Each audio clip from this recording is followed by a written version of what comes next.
Oi, bem-vindas e bem-vindos ao É da Sua Conta, o podcast mensal da Tax Justice Network, rede internacional de justiça fiscal. Eu sou a Graziele Davi.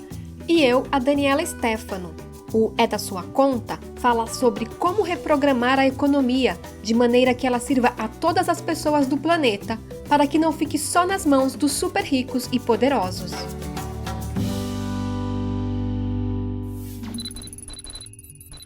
A maioria de nós usa os produtos e serviços de empresas da economia digital, como o Google, o Facebook ou Amazon. Essas empresas fazem fortunas através da gente, mas pagam muito pouco em impostos. Inclusive, bem menos que empresas físicas da economia tradicional. Isso acontece porque o sistema de tributação foi escrito antes da internet fazer parte do nosso dia a dia. Como superar esses limites e tributar de forma mais justa a economia digital? Esse é o tema do episódio 17 do É da Sua Conta. Grazi, este fim de semana eu assisti ao documentário Dilema das Redes e eu fiquei chocada com a quantidade de dados que as empresas como Google e Facebook colecionam da gente. Basicamente, todos os dados que a gente compartilha acabam sendo vendidos para as outras empresas. E assim, quando a gente pensa que está usando gratuitamente o Instagram, Facebook ou WhatsApp, estamos, na verdade, fornecendo as nossas informações gratuitamente para que eles ganhem dinheiro. É impressionante. Você já assistiu? Eu ainda não assisti, mas parece bem interessante mesmo. Talvez eu te choque ainda mais. Você sabia que Google, Facebook e outras corporações da economia digital estão tendo lucros extraordinários nesse tempo de coronacrise, mas seguem sem pagar de forma justa seus tributos? Nossa, então eu tenho ainda mais motivos para continuar com o meu detox das redes sociais. Mas eu posso imaginar que, do mesmo modo como existem pessoas preocupadas com o poder dessas empresas e o impacto que elas podem causar na vida real, também devem existir organizações interessadas em fazer com que essas empresas paguem mais impostos e, dessa forma, possam contribuir mais com a sociedade como um todo. Sim, Dani. Escutaremos nessa edição do É da Sua Conta. Como está o debate da tributação digital em espaços de governança internacional, como a Organização para a Cooperação e o Desenvolvimento Econômico, a OCDE, e também na ONU, as Nações Unidas.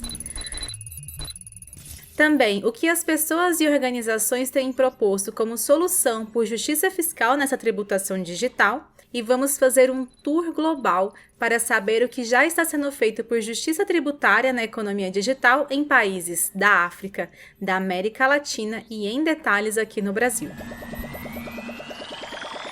A discussão internacional sobre tributação digital bate de frente com o país do Vale do Silício, onde estão Google, Facebook e outras gigantes da economia digital.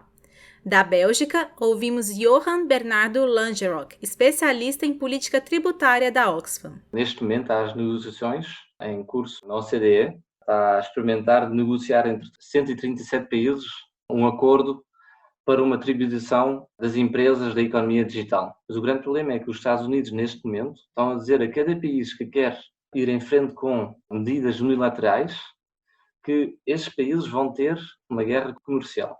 Esse argumento da guerra comercial em tempo de crise económica, com uma grande economia como os Estados Unidos, faz medo a muitos países.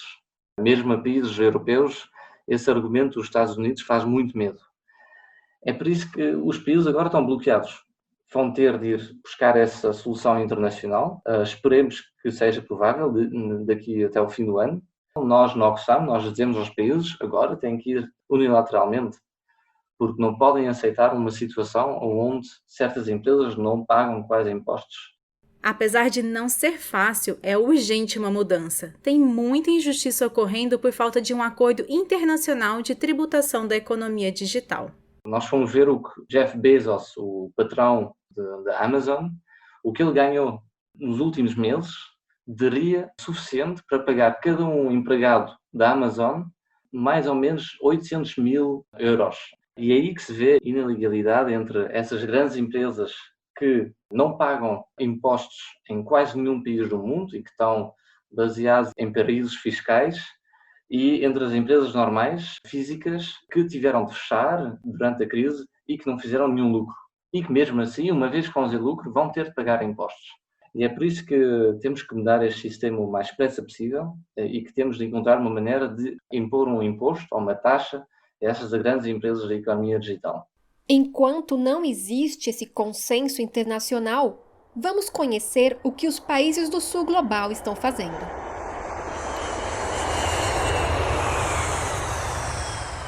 Começando pelo continente africano, vamos para a Nigéria falar com Mustafa Indadio, secretário executivo do African Center for Tax and Governance, o Centro Africano de Tributação e Governança. Mustafa, quais países da África já adotaram algum tipo de tributação digital? No Quênia e na Nigéria, temos visto algumas medidas em relação ao imposto das empresas. O Quênia introduziu recentemente um imposto sobre serviços digitais, como aquele que tem na França. A Nigéria também introduziu uma presença econômica significativa que é semelhante ao que tem na proposta do G24, o quadro inclusivo dos impostos. No Quênia, sobre serviços digitais, ainda não está claro sobre como vai ser implementado, mas a preocupação será provavelmente a questão da carga tributária, onde a carga cai, porque, pelo que vimos, não está claro se o ônus não será transferido para os consumidores e, se esse for o caso, efetivamente isso seria apenas mais um IVA disfarçado. E seria possível taxar de fato a renda dessas corporações digitais? É possível tributar a renda dessas corporações, mas não é tão fácil. Requer que façamos mais do que já estamos fazendo agora. No fim das contas, tanto as medidas atuais quanto as medidas que estão sendo introduzidas tendem a colocar um peso maior da contribuição tributária sobre os cidadãos dos países, ao invés de ser nas empresas multinacionais. O que poderia ser feito para reverter essa situação, para que a contribuição não venha mais uma vez dos consumidores, mas sim da renda das corporações? A maioria dos países africanos não tem olhado para além dos marcos da OCDE, sendo que pode haver outras opções a serem analisadas. A economia se tornou cada vez mais desmaterializada. Acho que é bom olhar para uma tributação de serviços que possa incidir tanto no setor digital, no setor extrativo, quanto em qualquer outro setor, porque toda a economia se digitalizou. Não é um setor específico sob o modelo da ONU. Atualmente, há um artigo que trata da questão de nexos, particularmente serviços, que eu acredito que se estende a todos os outros setores, não necessariamente a empresas altamente digitalizadas.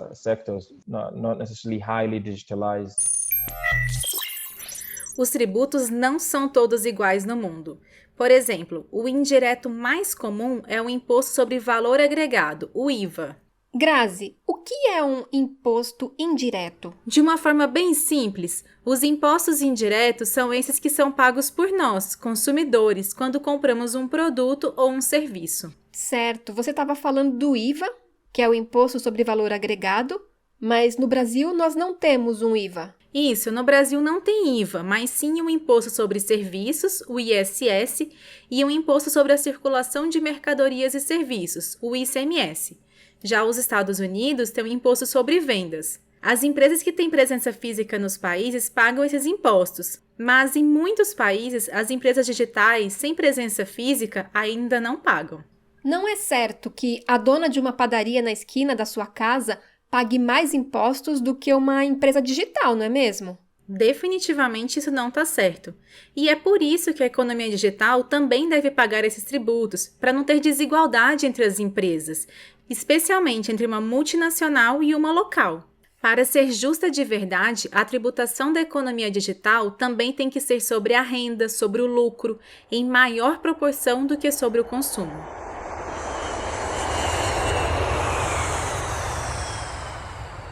Aterrissamos agora na América Latina. Diretamente do Panamá, quem nos guia é o Márcio Verde, secretário executivo do Centro Interamericano de Administrações Tributárias. Márcio, já tem países na América Latina tributando a economia digital? Sim, já temos na Colômbia, na Argentina e no Uruguai, especialmente, eles já implementaram modelos de tributação da economia digital. E você vê essa tributação digital se expandindo para outros países da região? Não é uma discussão, será que a gente deve tributar ou não a economia digital? O máximo que você pode perguntar é quando, porque é uma nova base de renda que chegou para ficar e que, como a tributação explora as bases de renda do trabalho, do capital, da propriedade, do consumo, essa é uma outra base que a gente não pode deixar sem tributar. Afinal, o que é exatamente essa tributação digital? Se você comprava antes numa loja da esquina aí perto onde você vive, e agora você está pedindo pela internet esta loja, não é dessa economia digital que nós estamos falando. Isso só mudou igual você tivesse mandado uma carta para eles. Essa empresa está fisicamente aí na sua esquina. Então não muda nada. Inclusive o que você vai pagar por essa operação digital é o que você teria que ter pago lá comprando presencialmente. Quando nós falamos da economia digital nova que chegou, é aquela que você está contratando um serviço na tua casa e não sabe onde está quem está lhe oferecendo. Um serviço de música, de filme, um apartamento, um serviço de transporte, um software que você baixou. Essa que você não encontra o estabelecimento, ele não está aí no Brasil. É necessário que seja feita uma reforma tributária internacional para conseguir tributar a economia digital? É interessante que exista um modelo que seja harmônico a nível mundial e que todos pudessem ter uma única metodologia que evitasse que houvesse uma sobreposição de impostos. Isso está em discussão hoje pelo OCDE, os famosos Pilar 1, Pilar 2, mas não é uma matéria fácil de conseguir um consenso, é difícil. E da parte nossa, dos países em desenvolvimento, nós devemos insistir com eles que qualquer metodologia que seja adotada, que seja simples, que seja de fácil implementação por países do mundo todo e não só por economias desenvolvidas. Como os países da América Latina estão tributando a economia digital? Só sobre o consumo, com o imposto de valor agregado, ou sobre a renda das corporações também? Alguns deles estão tributando pelo consumo. Então, você, ao consumir um produto de uma empresa que não tem um estabelecimento permanente no seu país, essa empresa deve, de forma voluntária, recolher o que seria o IVA e, em alguns casos, renda também. Pelo menos em 2 desses 3 países, muito poucas empresas fizeram o pagamento voluntário. Então, eles estão fazendo a retenção na fonte quando você faz o pagamento pelo serviço que você contrata, normalmente usando uma retenção no seu cartão de crédito.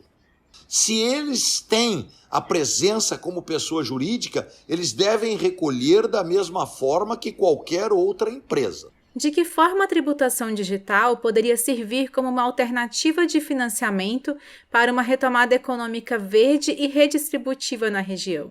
E existe uma pressão, não, vamos tributar a economia digital que nós vamos recuperar. Não é por aí. A economia digital é uma base que vai crescer exponencialmente, mas ela não vai permitir hoje recuperar a perda que nós tivemos com a crise do Covid. Sim, nós realmente precisamos de todos os tipos de tributações que sejam mais progressivas e justas. O que preocupa é que, enquanto várias empresas estão falindo, algumas gigantes que atuam de forma digital, como a Amazon, Google, estão tendo lucros extraordinários durante a pandemia e não estão contribuindo com o pagamento de impostos, nem agora, nem historicamente. Será que já não é tempo delas contribuírem com essa retomada econômica global mais redistributiva e verde? Por que essas empresas que são mencionadas pagam pouco imposto sobre a renda? Possivelmente é uma questão da onde elas estão localizadas com suas sedes. Aí eu valoro muito o que está sendo discutido, que é a mudança do nexo. O que é o nexo? O nexo é dizer o seguinte: essa empresa não está no Brasil com estabelecimento permanente. Até agora, as grandes regras internacionais diziam para o Brasil, então você não pode tributar essa empresa porque ela não tem um estabelecimento permanente aí. A maioria dos países não tributa. O nosso Brasil é uma exceção. O Brasil já tributa todas as operações que são realizadas no Brasil, por exemplo, de assistência técnica por empresas que não têm sede no Brasil, já são tributadas parcialmente no Brasil, porque o Brasil usa o critério de fonte de pagamento. O critério fonte de pagamento está em oposição ao critério fonte de domicílio. Isso é, não é onde a empresa está registrada que deve contar como fator único para tributar, e sim o nexus, ou seja, onde estão trabalhadores, consumidores, produtos, serviços e onde a empresa lucra.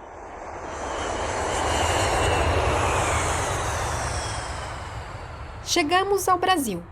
Apesar de as operações que são realizadas aqui já serem de alguma forma um pouco tributadas, como explicou o Márcio Verdi, o sistema tributário do país é da década de 1960 e foi baseado no modelo de economia tradicional, ou seja, há a produção de um bem físico, uma mercadoria física ou um serviço tangível e a comercialização deste. Estas são as etapas da tributação também. Mas a economia digital deixa esse formato tradicional para trás ao oferecer serviços de streaming de música, como Spotify, ou de vídeo, como a Netflix. A legislação tributária brasileira consegue atingir serviços ou a propaganda? Ouça a reportagem de Luciano Máximo. Esse conflito ou desencontro entre passado e futuro no campo da tributação impõe grandes desafios para os governos. Isso não é diferente no Brasil. O que chama atenção no caso brasileiro é que o debate da tributação do consumo tem muito mais espaço e importância do que o debate da tributação da renda das corporações digitais. Ele continua utilizando um sistema pensado para os anos 60, que considera a divisão entre mercadorias e serviços. Só que no contexto da economia digital, não está exatamente claro se certas atividades são de fato serviço ou circulação de mercadoria. E disso decorrem inúmeros conflitos de competência no Brasil. Esta é a visão do advogado especializado em tributação e consultor legislativo da Câmara dos Deputados, Celso de Barros Correia Neto. Enquanto aplicativos e plataformas digitais pagam uma taxa média de 8,5% a 10% em impostos, empresas tradicionais, baseadas em modelos de negócios antigos, pagam em média 21% a 23% em impostos. E quando se trata de tributar o lucro de empresas digitais, o quadro pode ser ainda mais complexo. O advogado tributarista Eduardo Madeira, sócio do escritório Lacaz Martins e professor da FGV Law, fala do exemplo do Facebook. O Facebook tem mais de 2 bilhões de usuários, muitos dos quais, por exemplo, estão no Brasil. Se o Facebook vende para propaganda nos Estados Unidos para uma empresa mundial, o Facebook vai ser tributado nos Estados Unidos e aquela propaganda vai passar no mundo inteiro. E muito do valor daquela propaganda tem a ver com os milhões de usuários que tem no Brasil. E veja que o Brasil não está recebendo nenhum centavo em relação à renda que o Facebook gerou, muito por parte do seu mercado. Então esse é um problema. Como tributar uma empresa no exterior que está fazendo renda também porque existe um mercado, que no caso, brasileiro. Como eu vou tributar isso? Essa renda, nesse meu exemplo, ela não é tributada propriamente. Para equilibrar tanto a questão de empresas digitais pagarem menos impostos que empresas tradicionais, quanto o problema de não pagar imposto nenhum sobre a renda, como o caso descrito do Facebook, Correia Neto acrescenta que é preciso repensar o entendimento sobre a atividade econômica atual. Podemos dizer que a economia hoje digitalizou-se e, por isso, o sistema tributário precisa se adaptar, mas não necessariamente criando regras específicas, criando regras que também alcancem empresas de economia digital. Luciano Máximo é da sua conta. O mundo dos impostos precisa sair do passado e viajar até a modernidade, onde já estão empresas como Facebook, Amazon e Google. O mundo está caminhando por tributar a economia digital conjuntamente com todos os bens e serviços tangíveis ou intangíveis, né? Como é o que se chama justamente essa parte da economia digital. Sérgio Gobetti, economista e pesquisador na área de finanças públicas, explica como deveria ser a tributação sobre o consumo na economia digital, ou seja, aquilo que nós, usuários, deveríamos pagar em impostos quando assinamos uns serviços de streaming, como Spotify ou Netflix, por exemplo. Para se tributar de modo eficiente, né, portanto, a economia digital, que é essa economia, digamos, do futuro, é preciso que isso fique muito bem definido nas legislações nacionais, e o imposto mais apropriado para se tributar isso, então, é um IVA, ou um imposto sobre bens e serviços de base ampla. E, inclusive, pela economia digital, muitas vezes serem serviços prestados, né, por empresas internacionais, né, multinacionais, então é importante que se adote esse conceito da tributação de base ampla e no destino. Se uma empresa tem sede no Brasil, ela é tributada aqui. Mas como lidar com uma empresa que não possui presença física no Brasil, como o AliExpress, mas que possui centenas de pessoas aqui que compram seus produtos? Aí acontece que muitas vezes esse produto está entrando no Brasil subtributado. Daí nós estamos falando de novo na tributação do consumo. E o ideal, então, para se lidar isso é que a gente adotasse talvez um modelo simplificado, né, de tributação do consumo também no destino, e que quem recolhesse, digamos, o tributo fosse de forma unificada. Até agora, estamos falando sobre os impostos que aparecem nas nossas faturas de consumidores, como é o caso do ICMS, que é o Imposto sobre Circulação de Mercadoria e Serviços, ou o Imposto sobre Serviços, ISS. Segundo Sérgio Gobetti, o ideal seria o imposto sobre bens e serviços de base ampla, cobrado no destino. E você ouve mais informações sobre isso no episódio 5 do É da Sua Conta, sobre a reforma tributária no Brasil. Mas a outra base para se tributar a economia digital, e a que vem escapando constantemente dos impostos, é a renda das multinacionais, como explica Maria Regina Paiva Duarte, presidenta do Instituto de Justiça Fiscal. As transações de compra e venda geram um faturamento e um lucro que podem ser alcançados pelos ajustes de legislação para evitar evasão. No entanto, o valor que se agrega a essas plataformas digitais é muito superior ao valor de negócios que eles operam.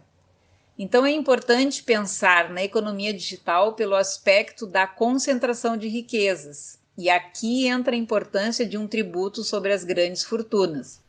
O especialista em tributação Sérgio Gobetti defende uma reforma ampla do imposto sobre a renda no Brasil para promover igualdade entre pessoas físicas e jurídicas. Além da gente ter brechas na legislação do imposto de renda de pessoa jurídica, que fazem com que a carga tributária efetiva não seja 34%, mas seja mais baixa, os lucros e dividendos distribuídos para os acionistas dessas empresas são isentos de imposto no Brasil. Então, por mecanismos de planejamento tributário, pagando um baixo imposto no nível da empresa, e elas remetem, então, o lucro para os seus acionistas depois livres de imposto.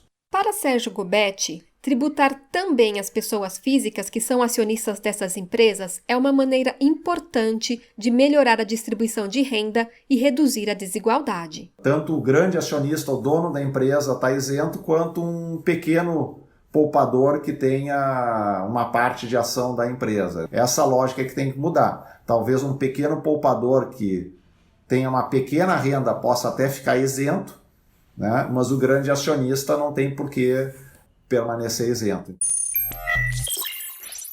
A legislação sobre tributação internacional é bem antiga e precisa de mudanças para que possa atender os tempos da economia digital que estamos vivendo. E essas mudanças já estão a caminho. O nosso colunista Nick Jackson, jornalista da Tech Justice Network, nos conta por que essas mudanças estão sendo elaboradas. É a OCDE, o Clube dos Países Mais Ricos, que supervisiona as regras fiscais internacionais. Por que é que precisamos destas regras?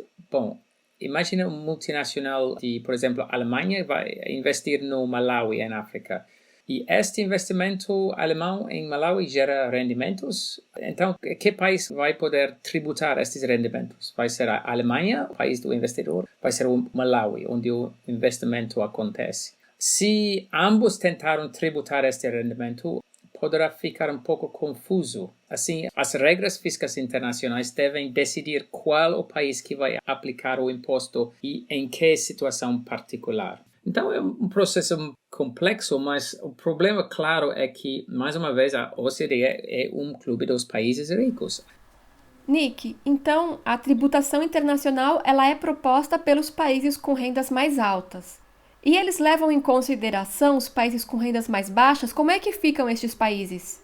A OCDE, o clube de países ricos que formulam as regras internacionais, tem aquilo que se chama quadro inclusivo, onde os países com rendimentos mais baixos são convidados a dar as suas opiniões. É uma coisa um pouco colaborativa. Isto pode ser bom, mas na realidade, como pode imaginar, não tem feito muito grande diferença. Os países ricos continuam a ser os que criam as regras e os países mais pobres continuam a ser os que recebem as regras. Mas também há sinais agora que os países de baixos rendimentos estão a desenvolver rapidamente os seus conhecimentos nestas áreas e vários países agora estão a começar a cancelar alguns destes tratados fiscais injustos. Tratados fiscais são acordos bilaterais com outros países. Estes acordos geralmente são concebidos segundo as regras da OCDE e são normalmente com um acordo com um país rico, mas estes tratados são obviamente também injustos para os países mais pobres. Por exemplo, quando uma empresa alemã investe no Malawi, em África, por exemplo, o tratado fiscal é suscetível de dizer que a maior parte do rendimento que resulta deste investimento é tributado não pela Malawi, mas pela Alemanha, deixando pouco receita para o Malawi. As grandes multinacionais, como Facebook, Google ou Amazon, que operam em diversos países e geralmente possuem filiais também em paraísos fiscais, acabam não pagando imposto em lugar nenhum, ou bem pouco. Mas até mesmo a OCDE já começa a aceitar o sistema do imposto unitário de repartição de fórmula, que já vem sendo usado inclusive em alguns estados dentro dos Estados Unidos. Como funciona exatamente essa proposta?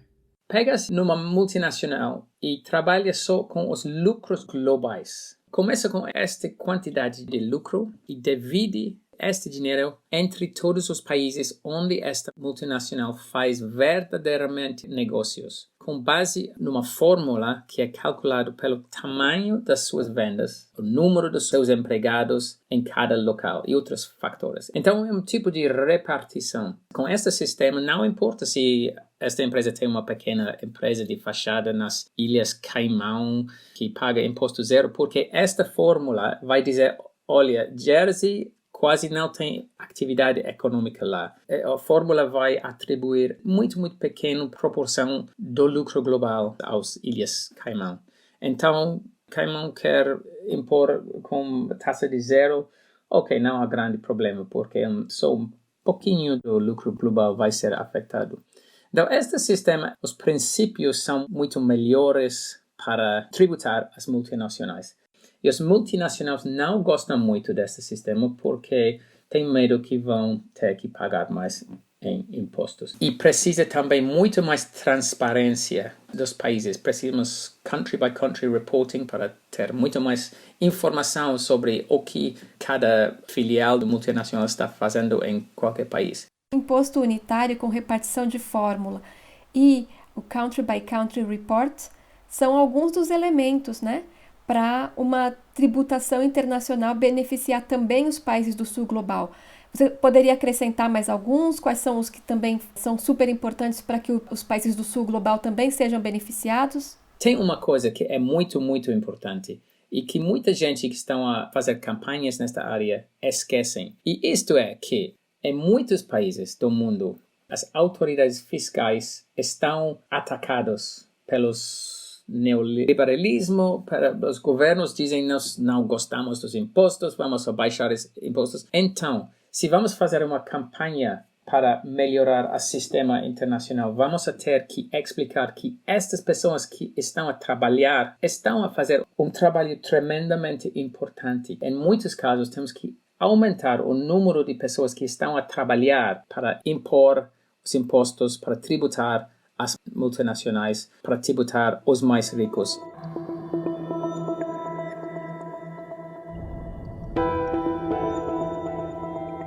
A tributação da economia digital é um desafio global. Como tributar multinacionais que têm operações em países onde não estão fisicamente presentes? Politicamente tem muita tensão, mas as negociações seguem avançando, ainda que com alguns contratempos no caminho. Tecnicamente, ainda existem algumas dúvidas sobre qual a melhor forma de operacionalizar a tributação digital. Mas já se sabe que esse tributo deve ocorrer sobre duas bases. A base consumo, como muitos países já têm feito ao tributar a compra dos produtos e serviços digitais, e a base renda e lucro, onde se busca a melhor forma de fazer, já que exige uma maior cooperação internacional. Para superar a ideia de só poder tributar uma empresa quando a presença física dela em um país, o Márcio Verdi, secretário executivo do Centro Interamericano de Administrações Tributárias, traça caminhos para conseguir tributar a economia digital. As recomendações internacionais dizem que se não há um estabelecimento permanente, você não pode tributar renda no país de fonte. O Brasil não adota esse critério nos seus convênios para dupla imposição. Eu acho que isso é um exemplo que o Brasil tem dado ao mundo, pouco comentado e pouco analisado, e que agora se tornou a realidade quando os próprios países desenvolvidos dizem o que vale é o Nexus. E o que vale é o Nexus está dizendo outras palavras. Essa operação só existe porque tem alguém nesse país que dê nexo, que dê sentido que essa operação se concluia. E isso vai ser a regra, com certeza, do futuro, que é mais justa para os países em desenvolvimento e também para os países desenvolvidos. As empresas, então, devem pagar impostos onde o lucro e o consumo são realizados. Considerando o critério de nexus, ou seja, onde o valor é agregado, onde estão trabalhadores, consumidores, produtos, serviços. Por isso, o relatório país por país das multinacionais é essencial. E, para avançar politicamente, são importantes iniciativas, como a da Global Alliance for Tax Justice, a Aliança Global por Justiça Fiscal. Ela realizou uma semana de ação no mundo todo para superar a crise em setembro de 2020, como explica seu coordenador executivo, Derege Alemayu. For more than a year now, we have been seeing the whole world, especially the countries. Por mais de meio ano, vimos o mundo inteiro, especialmente os países do sul global, não serem hábeis para responder adequadamente à coronacrise. As the United Nations General Assembly, Como a Assembleia Geral da ONU deve se reunir até o final deste mês, a Aliança Global para a Justiça Fiscal pede aos nossos governantes que incluam a justiça fiscal na resposta à crise e enfrentem os desafios para transformar a economia global de modo a dar prioridade às pessoas e ao planeta acima dos lucros. tax justice is about Justiça fiscal é aquela em que os que ganham mais contribuem com mais, principalmente em tempos de in crise. a time of crisis. Through tax justice, Através da justiça fiscal, podemos angariar o financiamento público necessário para responder de maneira adequada à crise e para construir sociedades mais resistentes no futuro. tax justice would be possible. A justiça fiscal só será possível globalmente com a democratização da governança econômica, o que exige a participação de todos os países em pé de igualdade em um processo intergovernamental baseado nas Nações Unidas. That is what our É o que o nosso movimento global tem trabalhado ao longo dos últimos anos: more transparency. mais transparência e participação democrática. Na descrição do É da Sua Conta tem o link para conhecer mais sobre a Semana de Ação Global para superar a crise da Aliança Global por Justiça Fiscal. O É da Sua Conta, de setembro de 2020, contou com a coordenação de Naomi Fowler e a produção de Daniela Stefano, Luciano Máximo e minha, Graziele Davi.